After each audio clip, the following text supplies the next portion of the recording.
Hello and welcome to this edition of FYI Weekly, your official source for City of Greensboro news and information. The Greensboro City Council accepted a $125,000 donation from the Greensboro Parks Foundation on behalf of VF Corporation. This funding will support the development of an adaptive mountain biking trail at Keeley Park. The project will represent the city's first inclusive mountain bike trail. Council members also accepted the donation of a sculpture honoring former North Carolina Chief Justice Henry Fry and his wife Shirley. The gift is from the Joseph M. Bryan Foundation and will be installed at Center City Park in downtown Greensboro. In other council news, $1.7 million in federal home ARP funds has been committed to provide affordable housing management. This will help to create 16 permanent supportive housing units for people earning at or below 50% of the area median income. The developer is applying for a state loan for the $4.3 million project. If the developer receives the loan, the project would come back to the City Council for final approval. In Guilford County, Black infants accounted for 60% of the 45 infants who died within their first year of life in 2020, revealing significant racial disparities. Guilford County's infant mortality rate is nearly 10% higher than the state average and 34% higher than the national average. To address these alarming statistics, the organization Ready for School, Ready for Life has awarded Every Baby Guilford nearly $38,000 to establish a countywide doula program. The grant will enable Every Baby Guilford to provide trained doula care to expectant parents by hiring a doula coordinator who will contract with 5 trained and certified doulas. Together, they will provide prenatal, birthing, and postpartum support to 60 expectant families. The goal of Every Baby Guilford is to reduce infant mortality disparities by 50% within the next 3 years. Additionally, the doulas will collaborate with the YWCAs in Greensboro and High Point to offer support to pregnant individuals of color who participate in home visiting programs. For more information, visit getreadyguilford.org. The City of Greensboro is seeking a third-party software vendor to implement the recently adopted regulations related to short-term rentals. Information about the adopted regulations can be found on the city's website, along with the request for proposal or RFP details. Submittals in response to this RFP should be emailed to Zoning Administrator Mike Kirkman by 2 p.m. on Friday, August 4th. Cone Health has partnered with the city to share a series of brief and informative videos designed to inspire you to make better choices when it comes to healthy living. Following these tips is an easy way to help each of us improve our quality of life. Let's take a moment to check out today's News for Your Health. Often, when we think about heart disease and the things that we need to do to prevent it, the focus is on things that we need to stop. But today, we're going to focus on things that we can start doing to improve our cardiovascular health. We should all be moving our bodies at least 150 minutes per week. This can be moderate activity like swimming, going for a brisk walk, mowing your lawn, or even dancing. If you can't do 5 30-minute intervals at a time, start small. You can even start at just 5 or 10 minutes and work your way up. You'll be surprised how quickly you'll be able to do more. Increasing your exercise not only limits your risk of heart disease, but it also lowers your risk of developing dementia, many cancers, and diabetes. Try to include lots of fruits and vegetables throughout the day. If you're someone who likes sugary drinks, try to make a pact with yourself that before you have any of those beverages, you'll have at least 1 or 2 waters to start your day. If you like meat, then stick with the lean meats, like chicken or turkey, rather than red meat. We also recommend that you have fish at least twice per week. And the oilier, the better. Salmon, trout, sardines, tuna, these are all fish that are high in omega-3, which is helpful in lowering the risk of heart disease. Not sleeping enough has more effects than just being sleepy the next day. We should all be trying to get at least 7 to 9 hours of sleep. And unfortunately, sleeping in on the weekends doesn't help to make up for the effects of lost sleep during the week. Trying to fall asleep at the same time each evening and wake up at the same time each morning. Also, limit screen time in the hour before you go to bed. Bright lights from cell phones and tablets and television can interfere with your body's ability to go to sleep in a natural way. We live in a stressful world, but how much stress you experience and how you react to it can increase your risk of developing many health problems, including high blood pressure. Stress also can lead to bad habits like smoking or overeating or not exercising. High blood pressure and these habits are all linked to damaging your heart arteries. If you find that you're stressed, think about ways that you can try to reduce that, like exercise, spending time with friends or family, gardening, yoga, whatever brings you joy. If after making these changes you still feel stressed or anxious, you might want to talk with your doctor, a therapist, or a religious advisor. We should all know what our blood pressure is. For most people, your blood pressure should be less than 130/80. We should also regularly check our cholesterol levels. Additionally, make sure that your doctor's checking to see what your hemoglobin A1C is. It tells us if you have diabetes or prediabetes. Finally, know your BMI, or your body mass index. This is calculated based on your height and your weight. This number will tell you if you're at ideal body weight, overweight, or obese. It's also important to know your family history. Know if people in your family have high blood pressure, strokes, or heart attacks. It's also important to know the age they were when they got these things. If men had heart attacks before 55 or women before 65, that's considered premature coronary artery disease. And that raises your risk of having these events at a younger age in life. Not only should you know, but it's important that you also tell your healthcare provider. Make sure that they know your family history so that you can work together as a team to limit your risk of heart disease in the future. Although heart disease is the #1 cause of death in the United States, by making these changes, you can start reducing your risk. If you want more information on how to take care of your heart, go to conehealth.com/heart. I'm Dr. Tiffany Randall. The Grow Residency welcomes vocalists of all talent levels, and get ready to hop around downtown Greensboro thanks to a new pilot program. We'll have those stories and more news coming up after the break. Stay with us.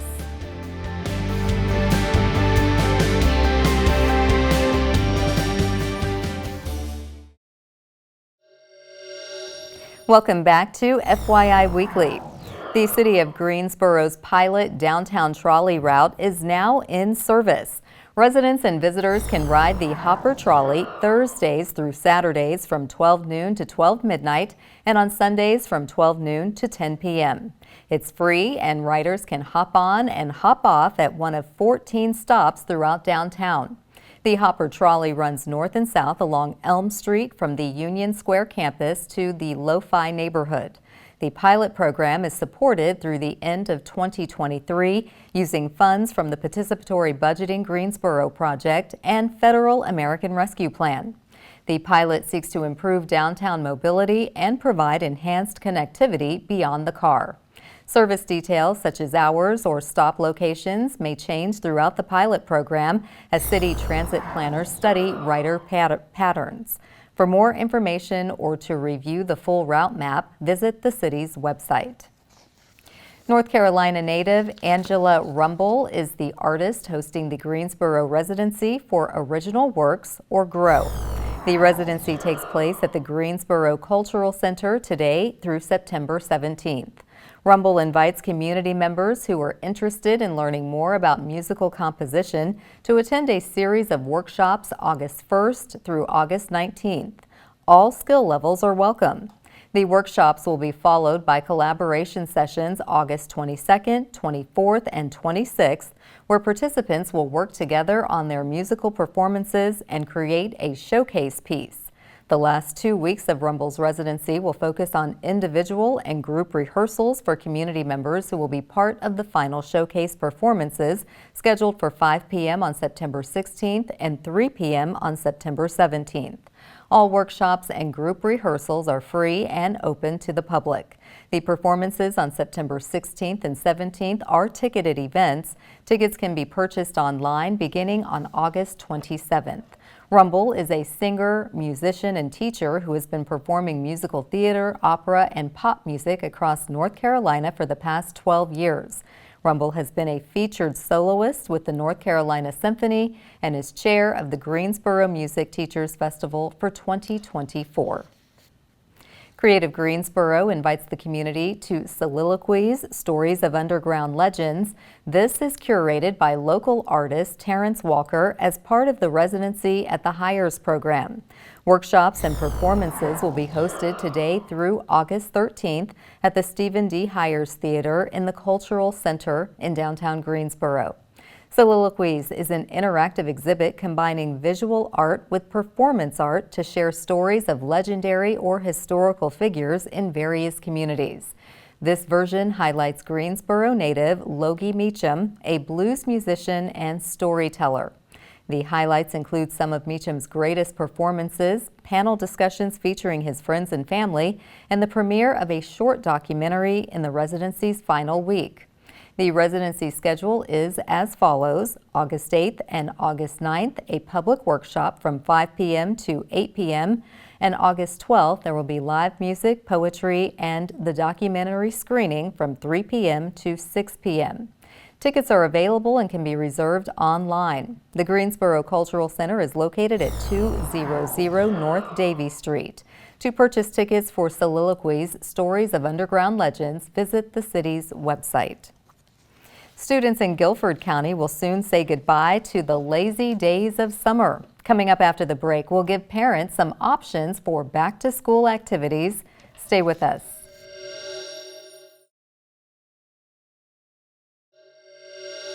Welcome back to FYI Weekly. Summer break is about to come to a screeching halt for students in Guilford County. Not to fear, there are plenty of programs for kids to sign up for. Joining me now to tell us what's on tap for back to school is Jennifer Hance. She is the Community Engagement Coordinator with Greensboro Parks and Recreation. Hello, Jennifer. Welcome back. Thank you for having me. Always good to see you. So I can't believe we're already talking about after-school programs. Hard to believe. So tell us about registration. When does it open? What can they do? Yeah, so school, like you said, will be starting in about a month, and our after-school registration actually begins on August 1st. So after school is childcare for those ages 5 to 12. The 5-year-olds do have to be enrolled in kindergarten. And that happens at all 10 of our traditional recreation centers. And we're really excited. In the past, it's been 9, but Peeler Recreation Center is back open again after a great renovation. And so we'll also be hosting after school there as well. Fantastic. And I know folks are excited to see the new Peeler Center. Now, you have the Greensboro Youth Council. That's a very special group. They are accepting new members for the school year. What does that group do? So the Greensboro Youth Council is high school students that come in and do community projects throughout the year. They have what they call the GYC Institute, which is a place for them to come learn about various things from resume building to how to get a job, to filling out college applications, to just getting together and talking about things that are affecting teens in today's world. And so each year they do a membership drive for that, and that will be happening on Wednesday, August 15th. At the Central Library downtown. Okay, fantastic. GYC does some really great work. They do. It's nice to see teens getting involved early. So give us some examples of Parks and Recreation back-to-school events. Yes, so we have a bunch of stuff happening. At the end of the month, on August 25th, we're going to be out at Lewis Recreation Center. We're going to have a family fun day carnival from 5 to 7 that evening. So it's going to be games and crafts and music and food and all sorts of fun for the entire family. So we encourage people to come out to Lewis Recreation Center and then also head into Country Park when they're done, because it's right behind there and they can walk around and explore that space as well. And then on the following Saturday, the 26th, we'll be out at Brown Recreation Center for a back-to-school event from 11 a.m. to 3 p.m. So that will have games and food and music and activities, but at that particular one, we'll also be offering school supplies as well. Oh, fantastic. I was going to say, somewhere in there we've got school supplies. Always school supplies. Now, Teen Nights at the Rec is getting ready to Yes. wrap up. So tell us, what is the big finale going to entail? Yes, so we only have 2 more weeks left of Teen Night at the Rec, and that is open for ages 13 to 18. And the final one is going to be on Friday, August 11th, and that's going to be at Windsor Recreation Center. And that's actually going to be an open mic talent night. So it's really an opportunity for teens to come out and share their talent with their friends, or if they just want to come watch and cheer people on, that's also a great opportunity. So we're really excited to sort of wrap the summer up with a big showing. Okay, kind of like American Idol. Yes. Greensboro style. Exactly. Okay, so fall programs for all ages, not Yes. just the kids. That's coming online August and September. Yes. How can folks get connected and make sure that they know what's going on? Yeah, we have a lot of programs, from chess clubs to hiking clubs to, anything you can think of, sports, things for people over their 50s and babies. We really have everything for the whole family, and people can learn about those on our website and on our social media. All of those are GSO Parks and Rec. The website's .com, but everything else, Facebook, Twitter, and Instagram, is GSO Parks and Rec. And then we'll also have our fall Discover Greensboro guide coming out in the next week or so.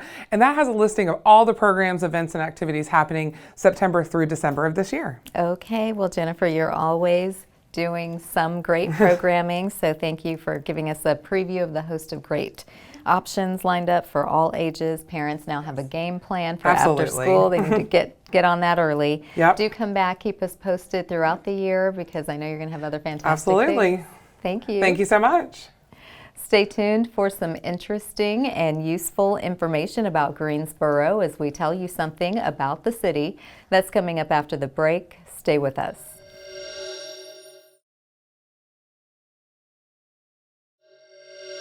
Welcome back to FYI Weekly.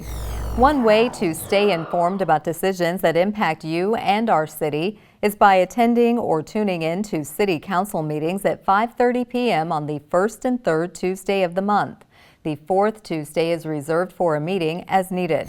The City Council has resumed meeting in the Katie Dorsett Council Chamber on Level 2 of the Melvin Municipal Office Building, located at 300 West Washington Street.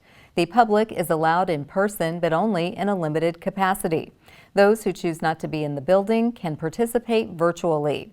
The Greensboro City Council meetings are broadcast right here on GTN. The meetings are also streamed live on the city's website and on Roku. To review the council meeting schedule and agendas, please visit the city's website.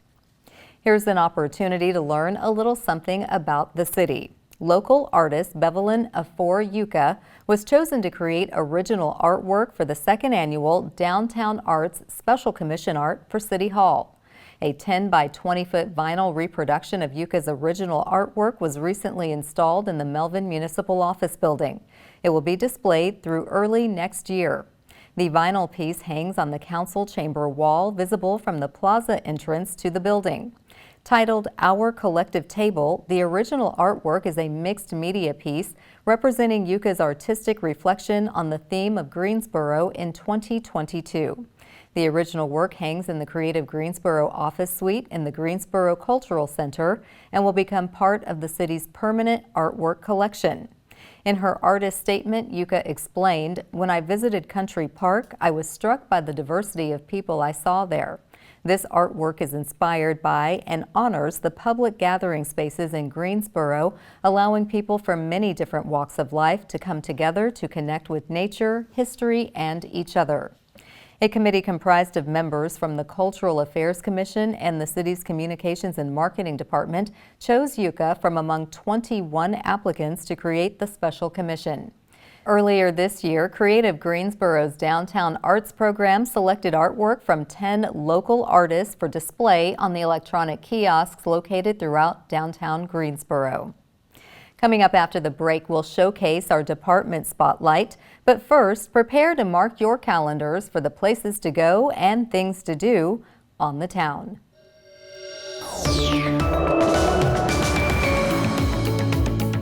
I'm Dave, and here are some of the special events happening this weekend on the town.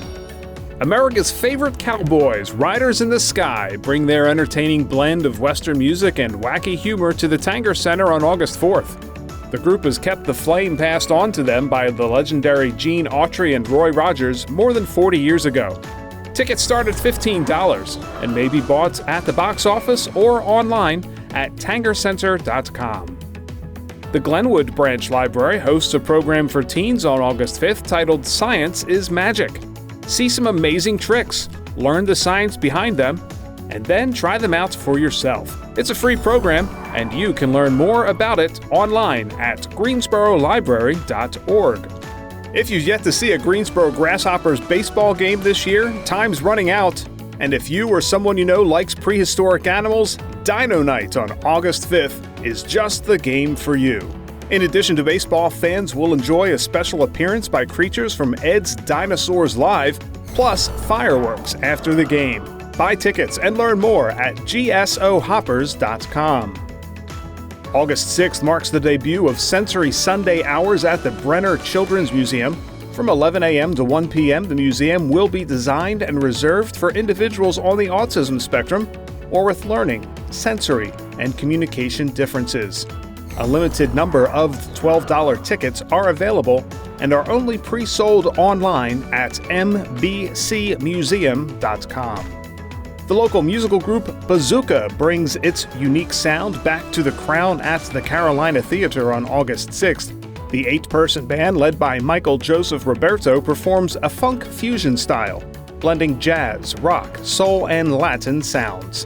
Tickets cost $20 and are available at the box office or online at carolinatheater.com. Stay tuned to FYI Weekly for more happenings on the town.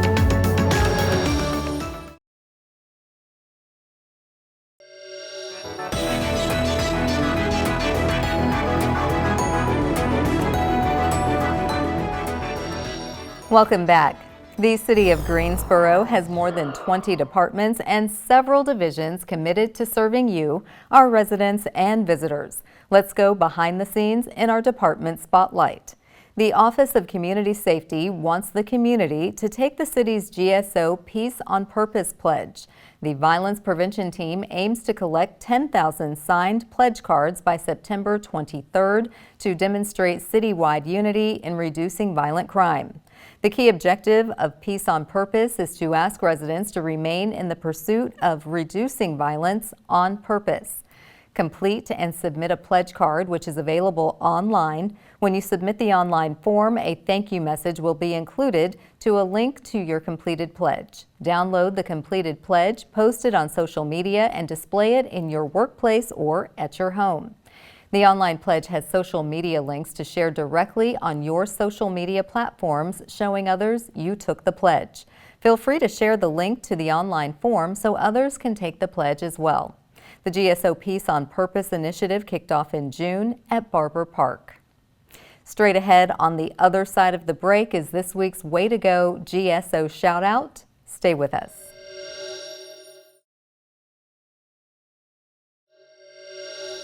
As we draw to a close, we always want to end on a positive note with our Way to Go GSO shout out. This week's shout out goes to the city's landscape and central business district teams. These employees gave a much needed facelift to the dedicated area on the Green Street lawn of City Hall. This is the gathering space for mothers against gun violence to keep the memory of their loved ones alive. They accomplished this by displaying yard signs adorned with the names and photos of the children they lost to violent crime. The talents of the city's landscape and central business district teams has transformed this space with seasonal blooms, lush greenery, and a pebble walking path, all shaded by a canopy of calming tree branches. While this gesture does not fill the void, it is our hope this garden will provide a sense of remembrance, recognition, and community support for a group of women who have endured unspeakable loss. That concludes this edition of FYI Weekly, but you can easily stay connected to the latest city news by linking to us on Facebook, Twitter, YouTube, and Instagram. Alexa users can subscribe to our 5-minute flash briefings, which airs on 90.1 FM and 100.7 FM. Be sure to download both weekly podcasts, Talk City Greensboro and Connect GSO. Plus, GTN is streaming on Roku. For all of us here at the City of Greensboro, thanks for watching, and we'll see you next time.